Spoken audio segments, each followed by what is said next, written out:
जय श्री कृष्ण।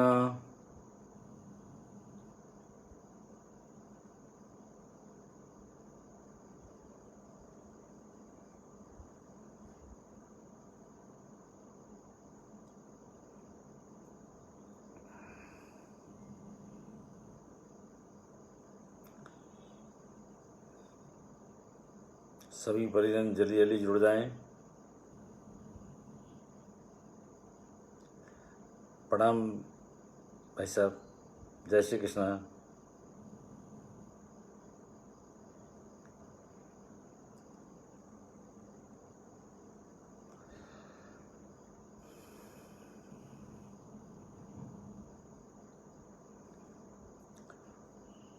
मैं अपनी बात प्रारंभ करता हूँ। मित्रों, सभी को जय श्री कृष्ण, सभी को प्रणाम। आज हमारे व्याख्यान की श्रृंखला का 5वां दिन है और नवरात्रि का ये चौथा दिवस है। सभी परिजन माँ दुर्गा की आराधना में बहुत व्यस्त होंगे। सबके अनुष्ठान प्रारंभ हैं, साधना सबकी चल रही है और निश्चित रूप से जो है आप इसका आनंद ले रहे हैं। और जो अपनी चर्चा चल रही थी आध्यात्मिक विषयों के लेके कि नवरात्रि जो हम बना रहे हैं वो आध्यात्मिक नवरात्रि हमारी कैसे सफल हो, कैसे हमारी उपासना सफल हो, साधना किस तरह की हो, जप ध्यान किस तरह का हम करें, जीवन का क्रम हमारा कैसा हो, अलग अलग विषयों को लेके हम लोग चर्चा कर रहे थे। और जिससे कि हमारे जीवन में आध्यात्मिक उन्नति हो सके। भौतिक उन्नति तो हम लोग करते ही हैं, लेकिन आध्यात्मिक उन्नति, हमारा आध्यात्मिक स्तर में वृद्धि हो, इस भाव से ये श्रृंखला प्रारंभ हुई थी। और मैं अपनी बात शुरू करूं उससे पहले आप सबसे अनुरोध है कि एक बार गायत्री महामंत्र और गुरु का स्मरण करेंगे। इसके बाद मैं अपनी बात को शुरू करूंगा। ओम भूर्भुवः स्वाहा तत्सवितुर्वरेण्यं भर्गो देवस्य धीमहि धियो यो नः प्रचोदयात्। ॐ गुरुर्ब्रह्मा गुरुर्विष्णु गुरुरेवो महेश्वरा गुरुरेव परब्रह्म तस्मै श्रीगुरुवे नमः। अखण्डमण्डलाकारं व्याप्तं येन चराचरं तत्पदं दर्शितं येन तस्मै श्रीगुरुवे नमः। मातृवत् लालित्रिजा पितृवत् मार्गदर्शिका नमोऽस्तु गुरुसत्ताय श्रद्धा प्रज्ञायुत बोलो गायत्री माता की जय। परम पूज्य गुरुदेव की जय। वंदनीय माता जी की जय। राधा कृष्ण भगवान की जय हो। दुर्गे महारानी की जय हो। सभी भाइयों को प्रणाम, सभी परिजनों को सादर जय श्री कृष्ण। जैसा कि अपनी पिछले गत 2 दिवस से अपन पंचकोश, पंचमुखी गायत्री और पंचकोश पे चर्चा कर रहे थे और उसी क्रम को आज जो है अपना ये अंतिम व्याख्यान होगा आज। और पंचकोश का 2 कोश हम पे चर्चा कर चुके थे, एक अन्नमय कोश और प्राणमय कोश। और तीसरा कोश प्रभुनंद भाई साहब, आप मुझे सुन पा रहे हैं? वॉइस क्लियर आ रही है आपको?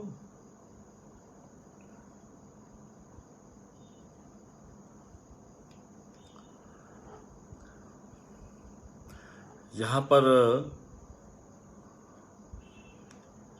जो हमारा तीसरा कोश मनोमय कोश, एस्ट्रल बॉडी जिसे हम कहते हैं, मनोमय कोश, मनोमय कोश पे हम चर्चा करेंगे। और ये एक मनुष्य योनि का बड़ा महत्वपूर्ण कोश है।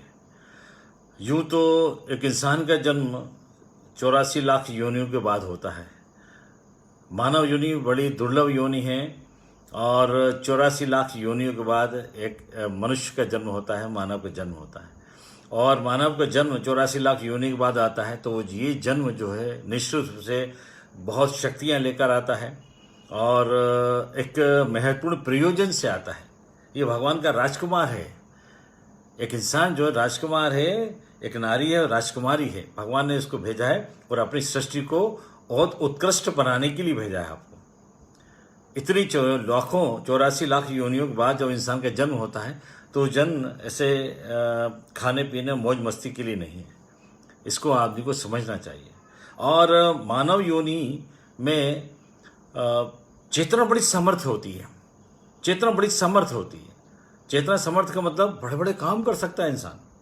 इतनी बड़ी बड़ी बिल्डिंग बनाना, इतने इलेक्ट्रॉनिक्स आइटम बनाना, और कार और एरोप्लेन और टेक्नोलॉजी, कितनी चीज़ें हैं। आप किस चीज़ को जिसके आपकी लाइफ बहुत कंफर्टेबल हुई है, ऐसी चीज़ें बनाई हैं, क्योंकि ये चेतना से ही, उससे ज्ञान विज्ञान से ही संभव हुआ है। ये सब मनोमय कोश की ही देन है। तो मानव में, मनुष्य लोक में चेतना बड़ी समर्थ होती है, बड़ी बलवान होती है, सामर्थ्यशील होती है और उसी शक्ति से वो बड़े बड़े काम कर सकता है, कर लेता है। तो यहाँ पर क्योंकि इस मानव योनि में मनुष्य के पास सोचने समझने की, मनोमय कोश की जो विशेषता बता रहा हूँ मैं, वो बड़ा सोचने समझने की, तर्क और वितर्क करने की सामर्थ्य होती है उसमें। वो चीज़ों को सोच सकता है, समझ सकता है, उसकी गहराइयों में उतर सकता है, उसको विचार करने की सामर्थ्य होती है उसमें, विचारशील व्यक्ति बनता है।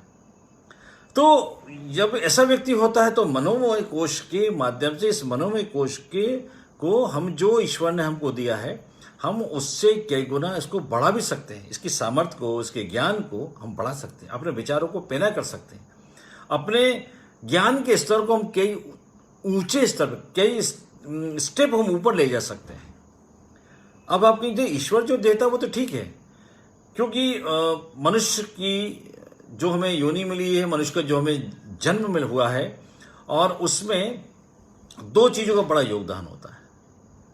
एक है अनकॉन्शियस माइंड, क्योंकि एक व्यक्ति का व्यक्तित्व बनता है, वो व्यक्ति जो पूर्ण होता है दो चीज़ों से मिलकर बनता है। एक होता है अनकॉन्शियस माइंड, अवचेतन मन, और एक होता है चेतन मन, कॉन्शियस माइंड। अनकॉन्शियस और कॉन्शियस माइंड क्या होता है? अनकॉन्शियस माइंड जो है, जिसमें व्यक्ति के हाथ में वो सामर्थ्य नहीं है। अनकॉन्शियस माइंड, अवचेतन मन, ये परमात्मा स्वयं देता है हर इंसान को। जो इंसान जन्म लेता है उसको कुछ न कुछ विशेषताएं मिलती हैं, वो खुद लेकर पैदा होता है। अपना भाग्य है, अपना समय, जो भी जिस समय पैदा हुआ, जिस दिन पैदा हुआ, जिस सन में पैदा हुआ, वो कॉन्शियस माइंड में वो चीज़ें, वो संस्कार व्यक्ति में आते हैं। वो अच्छे हो सकते हैं, बुरे भी हो सकते हैं। अच्छे और बुरे होना उस व्यक्ति के हाथ में नहीं था जिसने जन्म लिया। वो अनकॉन्शियस माइंड है। वो बाहर के संस्कार नहीं है, वो अंदर के संस्कार है।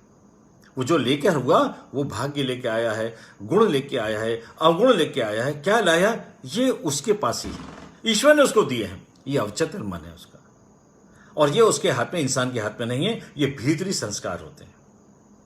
और एक कॉन्शियस माइंड होता है। कॉन्शियस माइंड में वो चीजें उस इंसान के हाथ में होती हैं कि वो उसको अच्छा कर सकता है, बुरा कर सकता है, उसके हाथ में है। अच्छे अपने संगत में, सत्संग से, विचारों से, पढ़ाई लिखाई से, स्वाध्याय से, परिवार के वातावरण से, लोगों की संगति से, परिवार के माता पिता, भाई बहन, सबके मिलके सहयोग से वो व्यक्ति परिष्कृत हो सकता है, बहुत बढ़िया हो सकता है, उसका चिंतन बढ़िया हो सकता है, खूब अच्छा माहौल मिलता है, पढ़ाई लिखाई करता है, बहुत बढ़िया बन जाता है। परंतु जो बच्ची, जो अनकॉन्शियस माइंड में है, जो भीतरी संस्कार है, वो इंसान के हाथ में नहीं होते हैं, और बाहरी संस्कार जो है वो इस इंसान के हाथ में होते हैं। इसको ऐसा भी समझ सकते हैं कि अनकॉन्शियस माइंड यानी जो भाग्य मुट्ठी में लेके आया है, और कॉन्शियस माइंड, चेतन मन, ये लेकर नहीं आया, वो अपने भाग्य को लिख रहा है। वो अपने कर्मों से वो अपने भाग्य को लिख रहा है, पढ़ रहा है, लिख रहा है, बहुत मेहनत कर रहा है। माँ बाप खूब पढ़ा रहे हैं, लिखा रहे हैं, संस्कार दे रहे हैं, अच्छी चीज सिखा रहे हैं, ये चीजें, ये बाहरी वातावरण है, ये परिवार के हाथ में है, ये उस व्यक्ति के हाथ में भी होता है, उस महिला पुरुष जो भी पैदा हुआ है उसके हाथ में है। वो चाहे तो वो बहुत अच्छा, खूब मेहनत करेगा, बहुत अच्छा व्यक्ति बनेगा।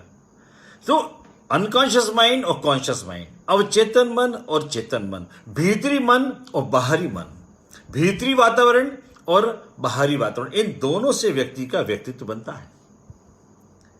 दोनों चीजें व्यक्ति का व्यक्तित्व बनता है, तब इंसान पूर्ण होता है।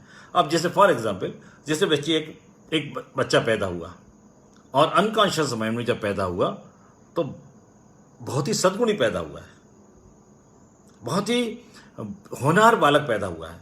और जो होनहार और सद्गुणी पैदा हुआ है तो वो व्यक्ति जो पैदा हुआ भाग्य से में बहुत अच्छी अच्छी चीजें लेके आया है, और बाहर का वातावरण भी उसको बहुत अच्छा मिल गया, परिवार बहुत अच्छा था, माँ बाप बहुत अच्छे थे, भाई बहन बहुत अच्छे थे, सब लोग अच्छे थे।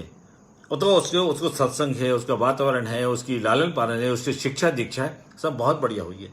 तो जब दोनों प्लस प्लस बनेगा तो प्लस होगा। बहुत बढ़िया पैदा हुआ, लेके अपने में क्वालिटी पैदा लेके हुआ, और वही चीजें जो है उसको बाहरी वातावरण में मिल गया, तो दोनों व्यक्ति वो महान बन गया, बहुत बढ़िया बन जाएगा। अगर मान लो एक व्यक्ति ऐसा पैदा हुआ कि जब पैदा हुआ अनकॉन्शियस माइंड में वो कुछ संस्कार लेके आया है, बहुत सी बुराइयां लेकर आता है, क्योंकि उसके हाथ में नहीं है, आपके हाथ में नहीं है, हमारे हाथ में नहीं है। परमात्मा ने इसको, इंसान को जैसा बनाया, तो मान लो उसकी बहुत बैड हैबिट्स हैं, बहुत से अवगुण हैं उसमें। तो जब पैदा हुआ तो अवगुणों को लेके आया, और जब बाहर आया, बाहर के वातावरण में परिवार का वातावरण जो था, तो वो वातावरण में सब उसको ऐसे ही मिला। सब लोग क्रिमिनल हैं, सब शैतान हैं, सब गलत कामों से में लिप्त हैं। तो ऐसी दशा में जो पैदा हुआ वो भी गलत चीज़ें लेके आया, और जो बाहरी वातावरण मिला वो भी सब गलत लेके आया। तो वो व्यक्ति जो है उच्च स्तर का, ना उसका जीवन नरक हो गया। माइनस में पैदा हुआ, माइनस फिर माइनस, तो मालूम पड़ा डबल माइनस हो गया, माइनस माइनस प्लस हो गया। यानी उसके अवगुण बहुत सारे थे, उसके पैदा हुआ तो मालूम पड़ा 10 अवगुण थे, और वातावरण से मिला 6-8 उसने और अर्जित कर लिए, तो उसमें अवगुणों का एक जखीरा मिल गया व्यक्ति। तो ये क्या हुआ, बहुत सारी चीजें जो हैं अनकॉन्शियस माइंड में, अवचेतन मन में हमारे हाथ में नहीं होता, पर तो चेतन मन हमारे हाथ में होता है कि हम अपने अच्छी आदतें डालें, अच्छे संस्कार अपने बच्चों को दें, अपने परिवार में वातावरण को हम अच्छे बनाएं, साधना स्वाध्याय का काम वातावरण रखें, यानी बच्चे को यानी आदत डालें कि उसका चिंतन विकसित अच्छा हो, अच्छे विचार आएँ। ये चीज़ें कब संभव होती है, जब आप ऐसा वातावरण परिवार में बनाएंगे। हम हर कोई माँ बाप चाहता है बच्चे बहुत पढ़े लिखे हों और पढ़ के नाम कमाएं, उसके सद्गुण हों, उसमें आध्यात्मिक गुण हों, उसमें जो है उसका माइंड प्रखर बुद्धि हो, ये सब चाहते हैं। तो आपको वातावरण देना पड़ेगा, आपको वो संस्कार देने पड़ेंगे, वो चिंतन देना पड़ेगा, वो चीज़ें देंगे आप, तो बच्चे में वो सब चीज़ें पैदा होंगी, वो सब बच्चा होशियार बनेगा। परंतु यदि वो चीज़ आप नहीं देंगे, वातावरण वैसा नहीं होगा, तो बच्चा वैसा नहीं बनेगा। तो हमें यहाँ पर गुरुदेव ये कहते थे कि मनोमय कोश जो है, ये मन को साधने का कोश है, ये विचारों का कोश है, ये चिंतन का कोश है। जो हमारे पास है हम उससे और अच्छा बनाना हमारे हाथ में होता है। परंतु अनकॉन्शियस माइंड में जो ईश्वर ने हमको दिया है, वो जो दिया है उसको लेकर हम उससे और अच्छा बना सकते हैं। यदि हमारे हाथ में बुरी चीजें आई हैं, पैदा हुए हम बहुत से अवगुण लेके, परंतु आपको संस्कार बहुत अच्छे लोगों को मिल गए, आपकी संगत बहुत अच्छी मिल गई, आपके परिवार बहुत अच्छा था, आप पैदा हुए गलत चीज को लेके, परंतु आपके परिवार बहुत अच्छा था, आपके मित्र दोस्त रिश्तेदार सब अच्छे ही अच्छे, तो धीरे धीरे व्यक्ति बहुत अच्छा हो जाता है। अच्छा में पैदा हुआ, मैंने अवगुण लेके आए हुआ, 6 अवगुण लेके पैदा हुआ, परंतु उसको बाहर जो है मान पर 10 गुण मिल गए, संगत बहुत अच्छी मिली, तो क्या हुआ, उसमें इतना व्यक्ति उतना बुरा नहीं होगा, क्योंकि उसने अपनी अच्छाइयों से बुराइयों पे पर्दा डाला है। तो ये क्या हुआ कि अनकॉन्शियस माइंड यानी भीतरी संस्कार होते हैं, और कॉन्शियस माइंड यानी बाहरी संस्कार है, जिस वातावरण से मिलते हैं हमको, हमें मेजॉरिटी से संगत से मिलते हैं। हम किसके साथ रह रहे हैं, किसके सानिध्य में रह रहे हैं, किसके साथ हम किस तरह के साहित्य पढ़ रहे हैं, किस तरह के हम एजुकेशन ले रहे हैं, हमारे माँ बाप भाई बहन रिश्तेदार किस तरह के लोग हैं। इसलिए कहा था आप अपने बच्चों को जैसा बनाना चाहते हैं वैसा वातावरण निर्मित करना पड़ेगा। आप चाहें, हम बहुत बच्चे को होशियार आध्यात्मिक बनाना चाहते हैं, मगर खुद आपस में लड़ाई हो रही, घर में सुबह सुबह से किलकिल हो रही है, झगड़ा हो रहा है, खुद धार्मिक नहीं है, खुद जप नहीं करते, खुद पूजा नहीं कर रहे, कोई काम नहीं करते, बच्चों को चाहते हैं कोई सत्संग करे, बड़ा ज्ञानी हो, बड़ा प्रखर बुद्धि का हो, कैसे होगा, संभव नहीं है। हमें खुद स्वयं को ऐसा बनाना पड़ेगा, स्वयं को इसका वातावरण बनाना पड़ेगा। कल अपन बात कर रहे थे ना, किसकी? प्राणमय कोश की, प्राणमय कोश की और अन्नमय कोश की। अन्नमय कोश यानी मैंने कहा था किचन का वातावरण कैसा हो, किचन का वातावरण अच्छा होगा तो आपके खान पीन इन चीज़ों में बहुत फर्क पड़ेगा। उसी तरह से मनोमय कोश जो है, वातावरण आप बच्चों को ऐसा देंगे, सुबह से आप बढ़िया भजन चल रहे हैं, आपकी पूजन हो रही है, आप स्वयं अच्छे काम कर रहे हैं, आप कोई गलत काम नहीं करते, बच्चों धीरे धीरे वही सब सीखते हैं। तो यहाँ पर जो है खेलने, जो विचारों का केंद्र हमारा है, वो हमारा जो है, हमारा जो मनोमय कोश है, विचारों का केंद्र है, वो कहाँ पर है, वो क्या है?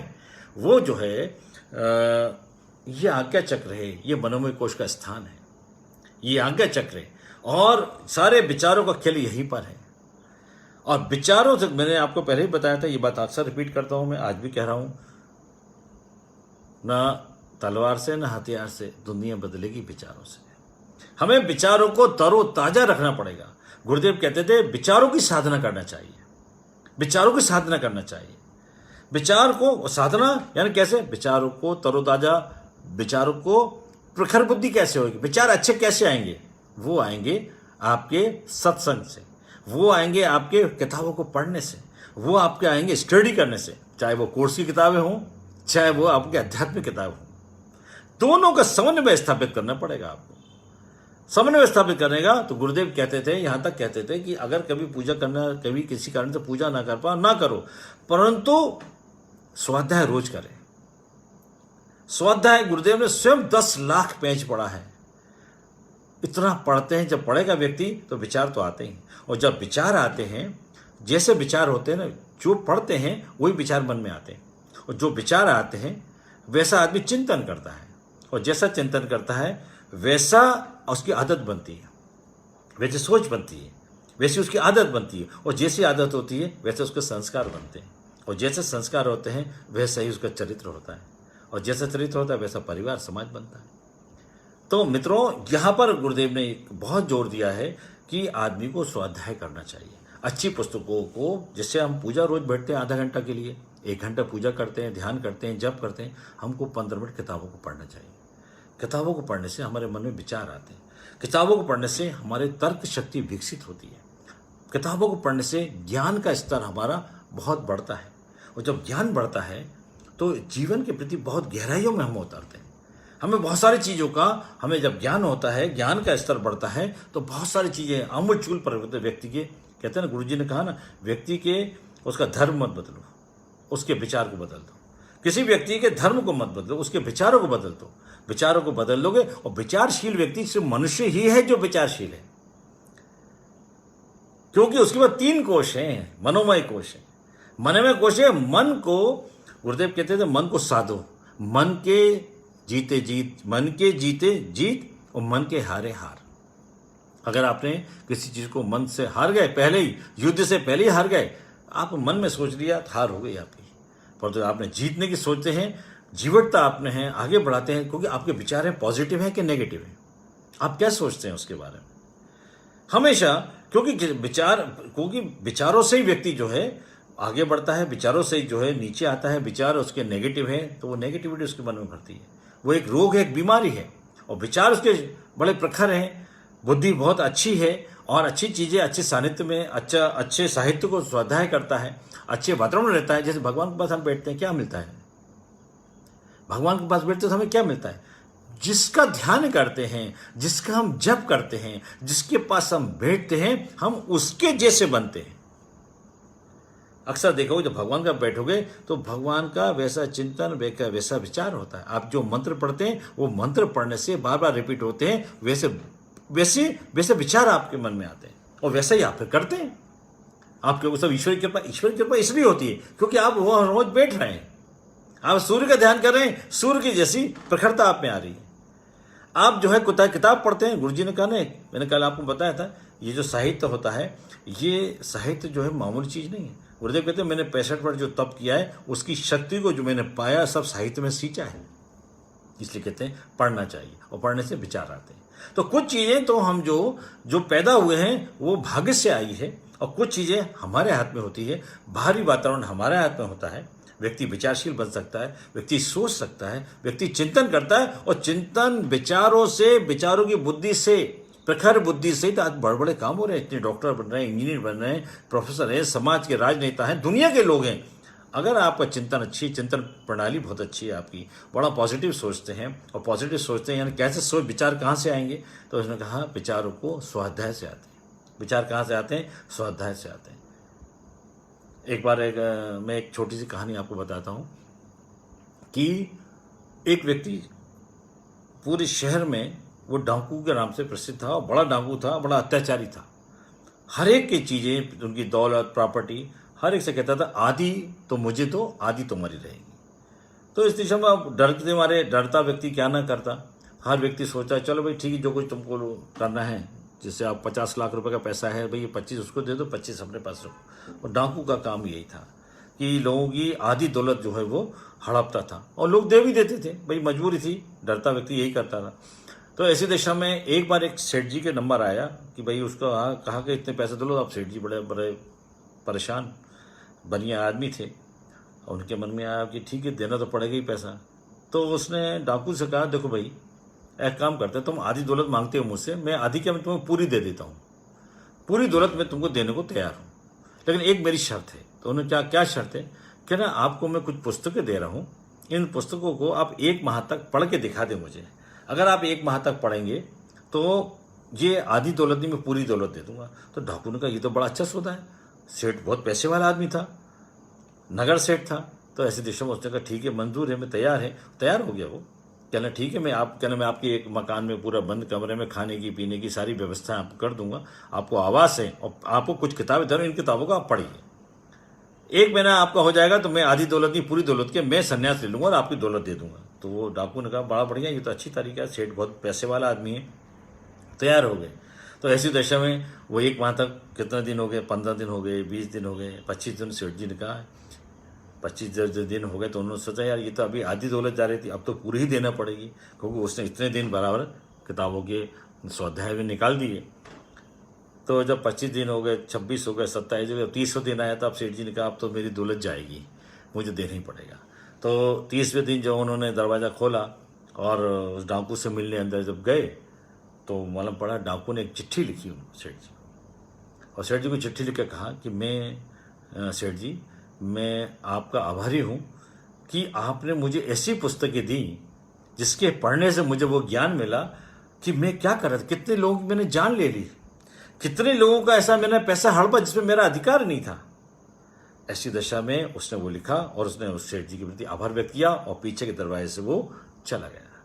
कहने का मतलब ये, उसके मन में विचार आया, अच्छी पुस्तकें पढ़ी, अच्छी पुस्तकें पढ़ी तो उसके मन में चिंतन आया, विचार आया, और उसने वो शैली के अनुसार अपनी लैंग्वेज लिखी। और उसने कहा सेठ जी मैं आपका आभारी हूँ, मेरा नया जीवन है, नया जन्म है, आपने मुझे सही दिशा दी।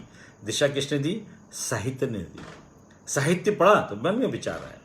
इस कोश को भी, मनोमय कोश को भी हम विकसित कर सकते हैं। विकसित कैसे कर सकते हैं? इसकी साधना करना है। हम साधना कैसे? ये तीसरा नेत्र है। हम अभी दुर्गा जी की आराधना कर रहे हैं आजकल। हम लोग दुर्गा जी की जप करते हैं, दुर्गा जी के पास बैठते हैं, घर घर आराधना हो रही है। दुर्गा जी के पास तीसरा नेत्र था, 3rd आइस, तीसरा नेत्र दुर्गा के पास था। भगवान शिव के पास तीसरा नेत्र था। ये तीसरा नेत्र क्या है? ये दूरदर्शिता का है, दूरदर्शन है। दूरदर्शन आपका तीसरा नेत्र कहते हैं सुपर कॉन्शियस को, यानी तीसरा नेत्र, 3rd आइस, यानी उसके मन में आ गया यार ये ऐसा होने की संभावना है। वो तीसरा नेत्र क्या है? वो तीसरा नेत्र किसके पास था? दुर्गा के पास था, माँ दुर्गा के पास था, भगवान शिव के पास था। और ऋषि व्यास ने संजय को यह दृष्टि दी थी। ऋषि व्यास ने संजय को यह दृष्टि दी थी कि धृतराष्ट्र, महाभारत का जो युद्ध चल रहा था, उस युद्ध में संजय तीसरे नेत्र से देखता था युद्ध में क्या हो रहा है, और वो पूरा वृतांत जो है धृतराष्ट्र को सुनाते थे कि अर्जुन क्या कर रहा है, कृष्ण क्या कर रहे हैं, पांडव क्या कर रहे हैं, कौरव क्या कर रहे हैं, ये सारी चीजें बताता था। ये क्या है? 3rd आइस, तीसरा नेत्र। ये शक्ति को विकसित करने का तीसरा नेत्र। इसीलिए सभी धर्मों में इस स्थान का बड़ा महत्व है। भाई लोग तिलक लगाते हैं, बहनें हमारी बिंदी लगाती हैं, क्रिश्चियंस भी इस जगह का बड़ा महत्व है, मुस्लिम से हैं जो नमाज अदा करते हैं, इस काले टीके का बड़ा महत्व है, इस स्थान का बहुत महत्व है। ये तीसरा नेत्र आपका है, भगवान शिव का तीसरा नेत्र है, दुर्गा का तीसरा नेत्र है, यानी आप में तार्किक शक्ति विकसित होगी, आपके विचार प्रखर होंगे। मनोमय कोश यानी मन को कुविचारों से हटाकर सुविचारों में लगाना, यह मनोमय कोश की साधना है। नेगेटिव थॉट से हटाना और पॉजिटिव थॉट्स की ओर जाना, यह मनोमय कोश है। हमारे भाग्य को हम बदल देंगे। हमने जो गलत चीजें लेके आए भाग्य से, हम अपने चिंतन से, अपने विचारों से, अपने सत्संग से, हम अपने अभ्यास से, अपनी प्रैक्टिस से उन सारी चीजों को हम खत्म कर देंगे और पॉजिटिव चीजों को लेकर चलेंगे। क्योंकि जो हमको मिला है, जो सूरज शक्ल हमको दी वो है, जो रंग मिला है वो है, जो गुण मिले, अवगुण मिले, भगवान ने हमको दिए वो है। अब हम क्या करेंगे? हम अपने प्रयास से, अभ्यास से हम इन चीजों को बदल सकते हैं। सत्संग से इनको बदल सकते हैं, स्वतः से इसको बदल सकते हैं, पॉजिटिविटी से हम इसको चेंज कर सकते हैं। क्या करते, कैसे चेंज हो जाएंगे? कैसे दृष्टि? बिल्कुल हो सकती है, जैसी दृष्टि वैसी सृष्टि। आपकी सोच नेगेटिव नहीं होगी, पॉजिटिव होगी। आपको स्वाध्याय करना पड़ेगा, आपको भगवान की आराधना करनी पड़ेगी और इस स्थान को जागृत करना पड़ेगा। ये चीजें कोरी कल्पना नहीं है, ये कोरी कल्पना नहीं है और बहुत ऊपर स्तर पर जाके करना ये भी संभव नहीं। आप तो रूटीन में डेली 5 मिनट इसका अभ्यास करिए, 5 मिनट इसका अभ्यास कीजिए। इस स्थान को, इस पवित्र स्थान को, इसको जागृत कीजिए। जागृत करने के लिए क्या हुआ? कोई तलवार से कुछ करना है? नहीं, कुछ नहीं करना। आपको आंखें बंद करके यहां सूर्य का ध्यान करना है। यहां आपको भगवान श्री कृष्ण को मानते हैं, भगवान श्री कृष्ण को इस स्थान पर ध्यान करना है। आत्मा का वास यहीं पर होता है।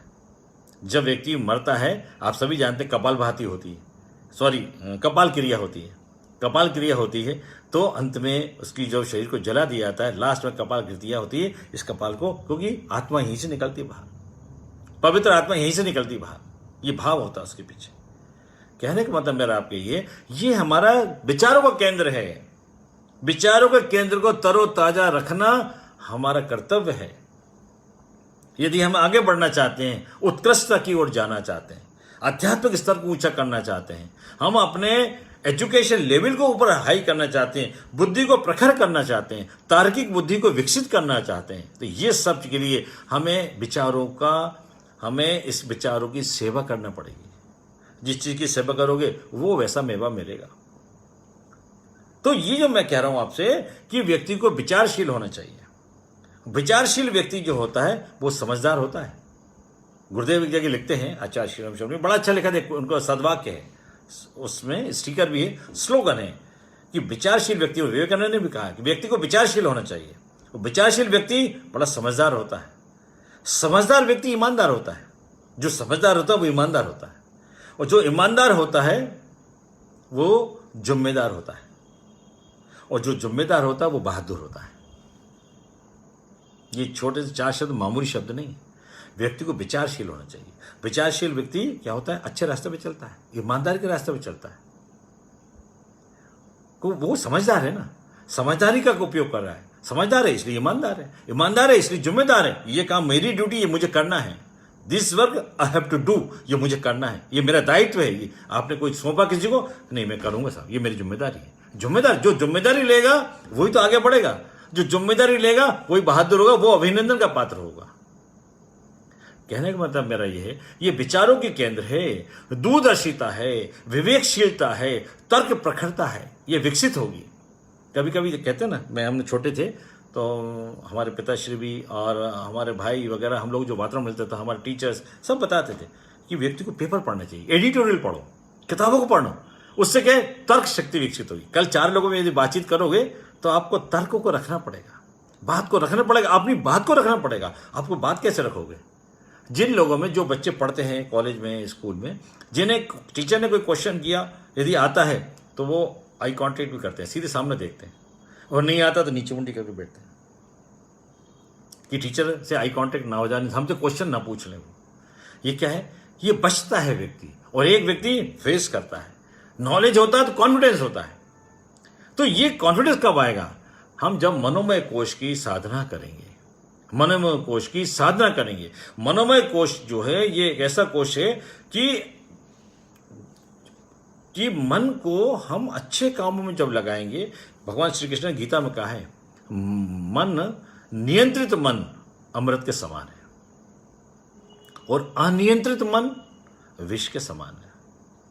नियंत्रित मन ने मन, अभी आपका बाहर बैठे हुए, आप लेक्चर मुझे सुन रहे हैं, कहीं और चले जा सकते हैं। आप यहाँ से बैठे इंदौर चले जा सकते हैं, बम्बई चले जाएंगे, दुनिया किसी भी कोने में चले जाएंगे, और कहो तो बैठे बैठे खाना भी खा लेंगे।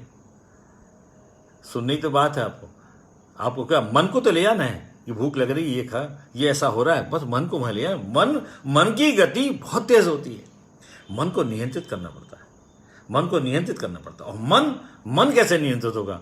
मनोयोग, मनोमय कोश का ही एक हिस्सा है मन। मन, बुद्धि, चित्त। मन सोचता है, बुद्धि विचार करती है, फिर निर्णय लेती है, और चित्त आदत बन जाती है, संस्कार लेता है। मन, बुद्धि, चित्त, मन, बुद्धि, चित्त, ये जो चीजें हैं, मैं अपन उधर बहुत ऊंची बात नहीं कर रहे, पर ज्यादा ऊंचे लेवल पे अपन नहीं जाना चाहते। अपन सिंपल बात कर रहे हैं कि देखिए, हमें खान पीन हमारा अच्छा होगा तो हमारा अन्नमय कोश जमेगा, सदेगा, और यदि प्राणायाम करेंगे हम तो हमारे पास प्राण शक्ति होगी, तो हम बड़े काम जीवन में कर सकते हैं। प्राण शक्ति नहीं होगी तो हमारा शरीर क्षीण होगा, रोगी, बीमारी होंगे, हम अपने उद्देश्यों को पूरा नहीं कर पाएंगे। इसलिए व्यक्ति को स्वस्थ रह के अच्छे खान पीन से आगे के काम करना चाहिए, प्राणायाम करना चाहिए, एक्सरसाइज करना चाहिए। आधा पौन घंटे प्राणायाम से व्यक्ति स्वस्थ होता है, प्राणवान बनता है, और प्राणवान व्यक्ति से उसके सारे मनोरथ पूरे होते हैं, उसके जीवन के जो उद्देश्य हैं वो पूरे होते हैं, वो अपने लिए भी जीता, अपनों के लिए भी जी पाता है। और इसके लिए साथ में तीसरी बात, मनोमय कोश, हमें अपने विचारों को तरोताज़ा रखना चाहिए। हमेशा नेगेटिव नहीं सोचना चाहिए, पॉजिटिव सोचना चाहिए। और पॉजिटिव थॉट्स कहाँ से आएंगे? किताबों को भी पढ़ने से आएंगे, सत्संग से भी आएंगे, परिवार के वातावरण से भी आएंगे। और विचार को मतलब आध्यात्मिक बात नहीं है, आप टेक्स्ट बुक भी पढ़िए, उससे ज्ञान बढ़ेगा आपका, और ज्ञान बढ़ेगा तो आगे का जीवन चलेगा, आपका जीवन निर्वाह होगा। परंतु ये जो विचारों की बात, जो आगे बढ़ने की बात है, इससे एक तो ये है, दूसरा तरीके का है, हमारे आध्यात्मिक जीवन में यदि हम ईश्वर के पास बैठते हैं, तो हम राम को, चाहे कृष्ण को, चाहे दुर्गा को, चाहे गायत्री को, जिसको हम भजते हैं, इस स्थान पे परमात्मा को देखो। देखिए, परमात्मा बाहर कहीं नहीं है, परमात्मा बाहर कहीं नहीं है, परमात्मा हमारे अंदर है। जिस अंग में, जिस स्थान में आप भगवान को देखोगे, भगवान वहीं मिलेगा आपको।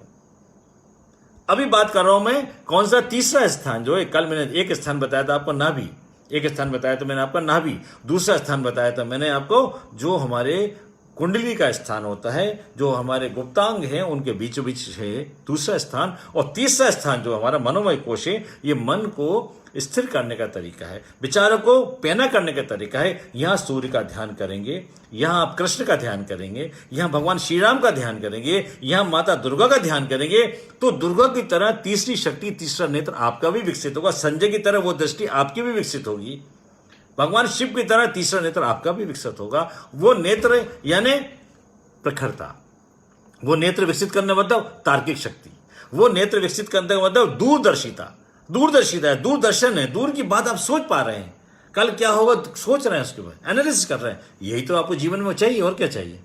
सद्बुद्धि सोच आपको मिल रही है, क्योंकि आपका दुर्बुद्धि का काम ही नहीं है। आप इस स्थान की आराधना कर रहे हैं, भगवान का जब लेते हैं 15 मिनट भी अगर भगवान के साथ बैठते हैं, ईश्वर का स्मरण यहाँ करें, सूर्यदेव का स्मरण यहाँ करें, गायत्री माता को यहाँ पर देखें, जो इष्ट है उसको यहाँ देखें, उसको देखेंगे तो ये तीसरा नेत्र आपका जो है मनोमय कोश जो ये विकसित होगा। मैं आज को अपन को खत्म भी करना है, इसलिए इस बात को ध्यान रखो। तीसरा कोश हमारा मनोमय कोश है। मनोमय कोश की कोई लंबी चौड़ी काम नहीं है, सिर्फ आपको मन को डेली जो है इस स्थान पे, कल मैंने बताया था, आप 2 मिनट 3 मिनट यदि नाभि में सूर्य का दर्शन करेंगे, सूर्य की किरणों को देखेंगे, वो आपका स्थूल बॉडी, फिजिकल बॉडी डेवलप होगी और स्वस्थ होगा। दूसरा स्थान मैंने बताया था कि जो हमारा मूलाधार चक्र है, वहां पर सूर्य की किरणें, सूर्य का प्रकाश हमारे मूलाधार चक्र में पड़ रहा है, उससे हमको बॉडी एनर्जाइज हो रही है, प्राणमय कोश हमारा विकसित हो रहा है। वो आपको 2 मिनट 3 मिनट अभ्यास करेंगे, आपको बहुत अच्छा लगेगा।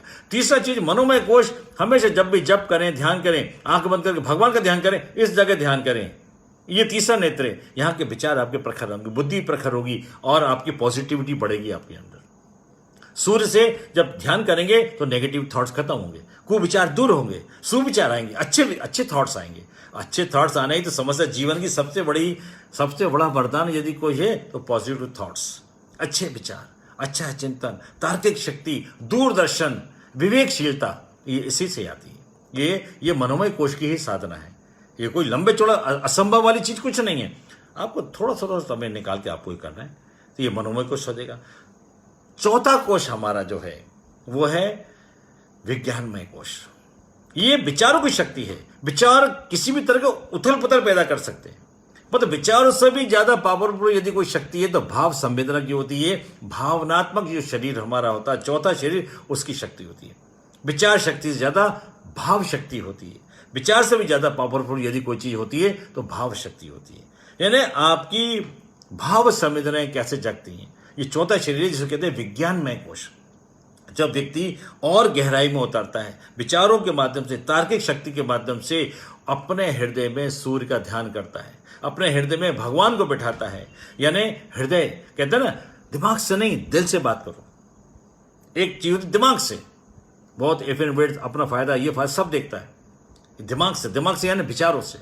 पर तो एक चीज होती है दिल से, दिल से यानी अपने हृदय से, और हृदय से निकली हुई आवाज सीधे भगवान के पास जाती है। मित्रों, ये चौथा कोश होता है। ये कौन सा चौथा है? यह है विज्ञानमय कोश। ये चौथा, इसका स्थान कहां पर होता है? इसका स्थान हृदय में होता है। इसका स्थान हृदय में होता है। और हृदय क्या होती है? अगर परमात्मा के, कई बार क्या होता है, अपन जैसे बात करते हैं मंदिर जाना चाहिए, बिल्कुल जाना चाहिए। तीर्थ स्थल जाए, बिल्कुल जाना चाहिए। सब जगह जाने में मना नहीं कर रहा, लेकिन कभी वक्त ऐसा है कि आप मंदिर भी नहीं जा पा रहे हैं, तो क्या भगवान नहीं है इस दुनिया में? क्या मंदिर में ही भगवान होंगे? हम मंदिर नहीं जा पा रहे हैं और भगवान को हम पुकार लगाते हैं, स्मरण करते हैं, कहाँ है मंदिर? भगवान, गुरुजी ने लिखा है, शरीर को भगवान का मंदिर मानकर इसके आरोग्य की रक्षा करेंगे। शरीर को भगवान का मंदिर मानकर, ये भगवान का मंदिर है। मंदिर की मूर्ति कहाँ है? बस जिसको आपका इष्ट है, जो आपका रहते, इसी का यहीं स्मरण कर लो, इसका यहाँ स्मरण कर लो। चाहे वो सूर्य हो, चाहे वो गायत्री हो, चाहे वो दुर्गा हो, चाहे वो श्री कृष्ण हो, चाहे वो श्री राम हो। ये स्थान है। ये अभ्यास का आपको कोशिश करिए कि भगवान कहीं नहीं, बाहर नहीं है, भगवान हमारे अंदर बैठा है और अंदर वाले को जगा रहे हैं। अंदर जब जागेगा, मैंने कहा था ना, पुष्प में खुशबू अंदर से आती है, बाहर से नहीं आती। आपके अंदर जब शरीर जागृत होता है, वही तो व्यक्ति प्रखर बनता है, वही तो संत बनता है, वही महात्मा बनता है, वो परम ज्ञानी बनता है और एक श्रेष्ठ इंसान बनता है। श्रेष्ठ इंसान बनता है। अंदर वाले को जगाना पड़ेगा। कौन से वाले जगाना पड़ेगा? अंग अंग अंदर दिया में 5 कोश, नाभि से सूर्य को जगाइए, नाभि को, स्थूल शरीर को जगाइए। प्राणायाम कोश के माध्यम से, प्राणमय कोश के माध्यम से हमारे मूलाधार चक्र, जो शरीर का जान है, बेस है, उसको एक्टिवेट कीजिए, वो शक्ति जागृत होती है। तीसरा विचारों की शक्ति, मनोमय कोश। और चौथा हृदय यानी विज्ञानमय कोश। हृदय कोश कह सकते हैं इसको, विज्ञानमय कोश। विज्ञान में, आप विज्ञान में क्यों? कि आप किसी भी चीज को बहुत तार्किक स्तर से गहराई में उतर के, चिंतन करके, मनन करके, विचार करके उसको आप उस पर विश्वास करते हैं, वो विज्ञानमय कोश। विज्ञान क्या मानता है? एक ही चीज ऐसे नहीं मानता, वो पूरी उसकी लॉजिक ढूंढता है।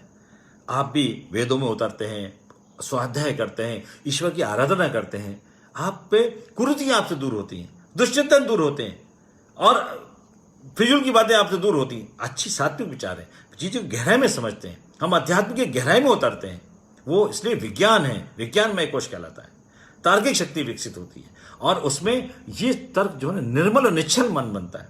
निर्मल और निश्चल मन बनता है किससे? विज्ञानमय कोश। विज्ञानमय कोश अगर जागृत होता है तो वो क्या है? उस स्थान को आप कुछ मत रहिए, भाव संवेदनाएं। जिस व्यक्ति में जितना आध्यात्मिक होता है उतनी भाव संवेदनाएं उसमें जागती हैं। भाव संवेदना का मतलब हमें अपना ही नहीं, अपनों का भी ख्याल रखना है, ये भावनाएं विकसित होती हैं। विज्ञान में कोई जब विकसित होता है, जब यहाँ आपको सूर्य का ध्यान करते हैं, जब हम यहाँ ईश्वर का स्मरण करते हैं, अपने हृदय में करते हैं, हम मूर्ति में ध्यान नहीं देते, मूर्ति में नहीं, हम अपने हृदय में मूर्ति बनाए रखें, अपने हृदय में भगवान का मंदिर बना के रखते हैं, तो उस स्थान पर धीरे धीरे उसका हृदय संवेदित हृदय होता है, निर्मल निश्चल मन बनता है उसका हृदय बड़ा कोमल होता है। यही तो एक आध्यात्मिक व्यक्ति की पहचान है कि आप कितने निर्मल हैं, कितने कोमल हैं, कितने सात्विक हैं। ये हृदय में, क्योंकि आपने भगवान को यहाँ बैठा रखा है। जब जरूरत है भगवान का स्मरण कर लो, जब जरूरत है भगवान के चरण यहाँ छू लो। आपको कहीं जाने की जरूरत नहीं पड़ेगी ईश्वर को, और आपसे कोई गलत काम नहीं होगा, क्योंकि परमात्मा आपके हृदय में बैठा हुआ है। परमात्मा आपके हृदय में बैठा है। ये सार बता रहा हूं मैं आपको, छोटी चीज नहीं है, मामूली चीज नहीं है, बहुत आसान चीज नहीं है। बहुत आसान है, लेकिन इसी चीज को हम एडॉप्ट तो करें। बहुत आसान है, संभव है सब चीजें। आप यहां पर अपने हृदय में कहां ढूंढ रहे हैं? भगवान का स्मरण करो। कहीं भी जा रहे हो, जाने से पहले एक बार भगवान का स्मरण कर लो। उधर उस मूर्ति को बसा लो, उस मूर्ति को बसा लो जो कृष्ण की मूर्ति है, गायत्री की मूर्ति जो आपने बनाई है, जो किताब आपने पढ़ी है, उस किताब का आकार आपके मन में आता। आप नहीं तो सूर्य सबसे श्रेष्ठ, सूर्य से हमारी शक्ति है, हमारा रोम रोम सूर्य की ऊर्जा से ओतप्रोत हो जाएगा। सूर्य का स्मरण कर लिया, गुरुदेव माता जी का स्मरण कर लिया, गायत्री का स्मरण कर लिया, जिसको आप इष्ट बनाना चाहें आप उसका स्मरण करिए और फिर आप काम करिए। ये क्या है? मनोमय कोश, सॉरी ये क्या है? विज्ञानमय कोश। विज्ञान भाव संवेदना का शरीर है। विचार से ज्यादा पावरफुल भाव संवेदना है। अपने लिए, अपनों के लिए, अपने परिवार के लिए, अपने समाज के लिए, देश के लिए, दुनिया के देने का जज्बा पैदा होता है। देने का जज्बा पैदा होता है। ये कब होता है? अरे नहीं तो देता कौन है? आदमी तो जो बाहर से कुछ कचरा फेंको ना, थोड़ी देर बाद उठा के ले जाएगा। कोई भी एक लोहे का टुकड़ा फेंको, उठा के ले जाएगा। कोई चीज फेंको, उठा के ले जाएगा। लेना सब चाहते हैं, देना कोई नहीं चाहता। लेना सब चाहते हैं, देने की भावना क्या है? देने की भावना पैदा होगी, वो जो देवत्व है।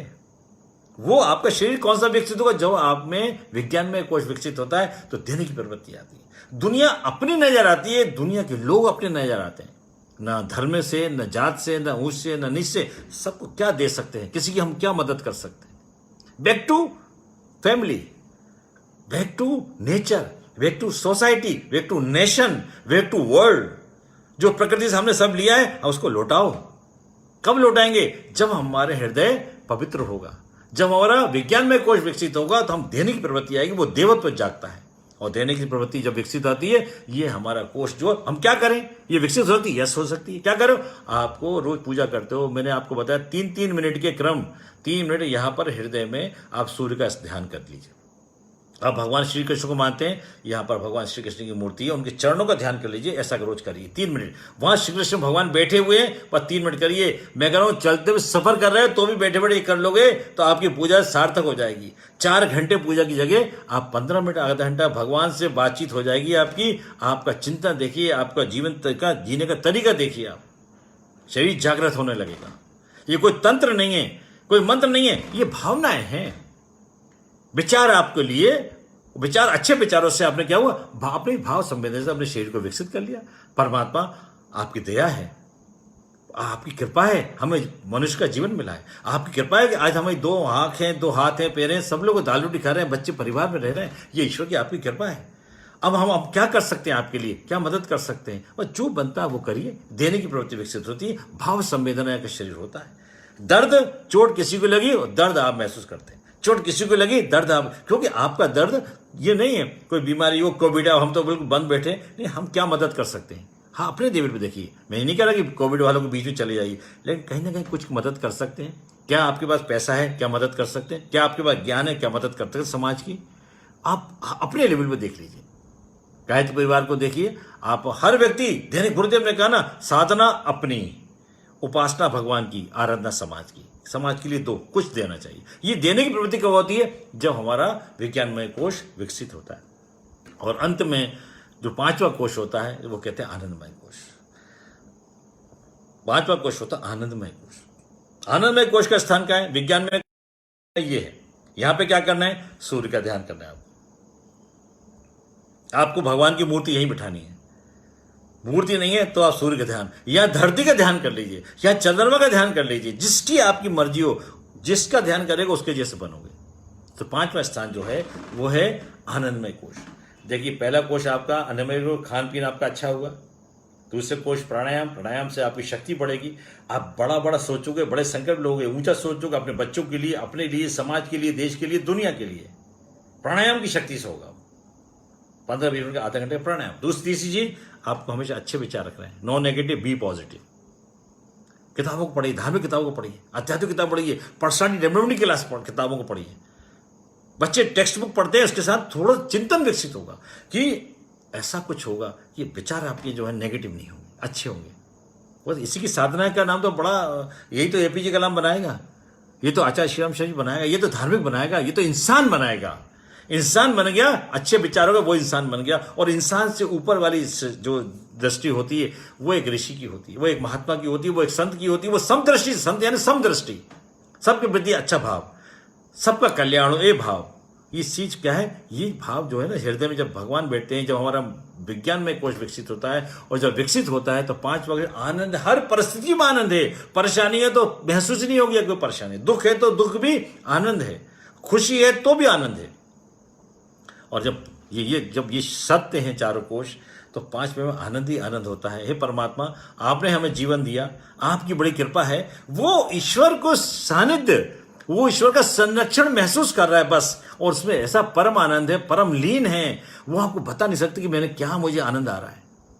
सिनेमा देख रहे हैं मनोरंजन नहीं होता, मनोरंजन उसको अंदर फील कर रहा है, परमात्मा के अंश को, परमात्मा को नहीं, परमात्मा के छोटे से अंश को महसूस करता है, उसमें आनंदित है। ईश्वर की भक्ति ऐसी होती है कि आदमी को, शबरी को पता ही नहीं है, भक्त को पता ही नहीं है। ईश्वर की जब सानिध्य आता है तो बिल्कुल ऐसा हो जाता है। कैसा हो जाता है, मैं एक उदाहरण देता हूं, छोटी सी चीज बात करूंगा, खत्म, समय हो रहा है। कि एक 5वां कोश जिसे हम कहते हैं आनंदमय कोश। आनंदमय कोश, भगवान श्री राम जब उनकी शादी होने वाली थी और वो जनकपुरी गए थे, तो सीता जी वहाँ पर जब पहुँचने वाले थे, भगवान विश्वामित्र जी उनको लेके गए थे, और वो दोनों नगर भ्रमण के लिए गए थे। उसके बाद उनको भगवान जनक जी, राजा जनक के पास पहुँचना था। तो इसलिए वो लोग पुष्प वाटिका में घूम रहे थे, आसपास घूम रहे थे। तो घूमते घूमते दोनों राजकुमार निश्चय से, भगवान कितने सुंदर हो सकते हैं, तो हमारी माँ बहुत सुंदर होती है, हमारे भाई पिता सुंदर होते हैं, हम लोग बड़े स्मार्ट लगते हैं, तो भगवान कैसे स्मार्ट होगा, भगवान कितने बढ़िया होंगे, निश्चित रूप से जिसने सृष्टि को बनाया वो कितना सुंदर होगा। तो ऐसे हम भगवान राम और लक्ष्मण पूरे नगर का भ्रमण कर रहे थे। भ्रमण करते करते सीता जी की जो दासियां थी, सहेलियां कह सकते हैं, वो उन्होंने देखा कि 2 सुंदर राजकुमार बहुत नगर में भ्रमण कर रहे हैं, और भ्रमण करते करते वो देखा तो वो भी हतप्रभ लगी, इतने सुंदर राम और लक्ष्मण नजर आए उनको। और जैसे देखा उन्होंने, देखते दौड़ के वो सीधी कहाँ पहुंची, सीता जी के पास। वो कहते हैं, राजकुमार जी, नगर में हमने 2 सुंदर राजकुमार को देखा है, बहुत सुंदर राजकुमार है। कहने वो कैसे हैं, कैसे लग रहे थे, सहजता से उन्होंने पूछा। तब उनकी दासी ने, उनकी सहेली ने उनको बताया कि माँ, वो इतने सुंदर थे, राजकुमार जी वो इतने सुंदर थे कि जिन आंखों ने देखा है वो बोल नहीं सकती, और जो जिह्वा बोल सकती है उसने उनको देखा नहीं है। फिर से सुने इस बात को, जो आंखें परमात्मा को देखती हैं वो बोल नहीं सकती परमात्मा का स्वरूप क्या है, परमात्मा का अंश क्या है। और जो जिह्वा बोल सकती है, बताएगी मैंने आज भगवान से मुलाकात हुई, भगवान ये है, भगवान वो है, उसने कुछ देखा ही नहीं है। उसने जो बखान कर रहा है उसने कुछ देखा ही नहीं है भगवान को। जिसने देखा उसकी वाणी स्तब्ध हो गई, वाणी से शब्द निकल नहीं सकते। सीता जी की सहेलियां हैं, वही कह रही है सीता जी से, 2 सुंदर राजकुमार थे जो राम और लक्ष्मण हैं, जो बहुत सुंदर राजकुमार हैं, और वो राजकुमार इतने सुंदर हैं कि जिन आंखों ने देखा है वो आंखें बोल नहीं सकती, और जो जिह्वा बोल सकती है उसने उनको देखा नहीं है। भगवान ऐसे हैं। मैं कैसे कहूं कि भगवान कैसे हैं, मैं कैसे कहूं कि आनंदमय कोश कितना बढ़िया है, लेकिन आनंदमय कोश का अनुभव जो है, ईश्वर की शरण, ईश्वर का आनंद आपको अपने अंग अंग में, मैं आपको बताऊं, भगवान का स्मरण करते हैं ना, दोनों आंखों में भगवान का स्मरण करिए। आपकी जो घर में मूर्ति है ना, जो कैलेंडर है ना, जो तस्वीर है ना, उस तस्वीर को अपनी आंखों में बसा लो, बस ये पूजा हो गई आपकी। उस तस्वीर को अपने इस मनोमय कोश में बसा लीजिए, क्योंकि तस्वीर जो बनी है ना, तस्वीर में यही बात दी होती है कि वो कैसा स्वरूप है ईश्वर का। जैसे गायत्री माता, गायत्री में हंस पर विराजमान है। आप गायत्री माता को देखिए, हंस पे, तो हंस की प्रवृत्ति आप पे विकसित होगी। हंस क्या है, दूध का दूध, पानी का पानी करता है, दूध पीता है और पानी छोड़ देता है। आप न्यायप्रिय बनेंगे, अन्याय आप तो होगा ही नहीं, क्योंकि आप रोज गायत्री के दर्शन कर रहे हैं अपनी आंखों के सामने, आंखों के अंदर गायत्री को देख रहे हैं, अपने हृदय में गायत्री को देख रहे हैं। गायत्री में एक हाथ में वेद है, एक हाथ में वेद, वेद ये मैसेज दे रहे हैं, वेद के पीछे वेद ये मैसेज दे रहे हैं कि ज्ञान, आपकी प्रखर बुद्धि होगी, आपका ज्ञान का लेवल बहुत बढ़ेगा। क्योंकि आप क्या देख रहे हैं, हाथ में क्या, ज्ञान का प्रतीक वेद गायत्री माता के हाथ में है। दूसरे हाथ में कमंडल हुए, कमंडल हुए ना, आपके मन में अगर दर्शन करते हैं तो आपको वैराग्य पैदा होगा। वैराग्य ने हिमालय जाने का वैराग्य नहीं, परिवार में रह के भी समाज का काम करना, परिवार में भी रह के परिवार के दूसरे चीज से दूर रहना, मोह माया को धीरे धीरे कम करना। मेरा बच्चा, मेरा लड़का, मेरी लड़की, मेरा लड़का, मेरी पत्नी, मेरे पति, वहीं घूम रहे, थोड़ा भैया वो आगे भी तो बढ़ो। हमारे आसपास वाले सब हमारे ही हैं, ये समाज भी पूरा हमारे ही है। इस देश से भी हमने बहुत कुछ लिया, शिक्षा यहाँ से लिए, वस्त्र यहाँ से लिए, ज्ञान यहाँ से लिया है। हाँ, इस प्रकृति से हमने सबके कुछ लौटाने का फर्ज भी तो हमारा बनता है। ये कब विकसित होती है? ये चीजें जब विकसित होती है, जब हम जिस मूर्ति को अपने हृदय में बसा लेंगे, बस यही कोष जागृत हो गया, यही शरीर जागृत हो गया। कुछ अलग से नहीं करना आपको। अपने हृदय में भगवान का स्मरण करके उस मंत्र को, आप मंत्र को जो बोलते हैं, मंत्र के आप अक्षरों को अपने हृदय में बैठा लीजिए। कहने का मतलब ये है, यही 5 कोष हैं। पहला कोष जो है, जो हमारा कौन सा कोष है? अन्नमय कोष। दूसरा कोष प्राणमय कोष। तीसरा कोष मनोमय कोष। चौथा कोष विज्ञानमय कोष।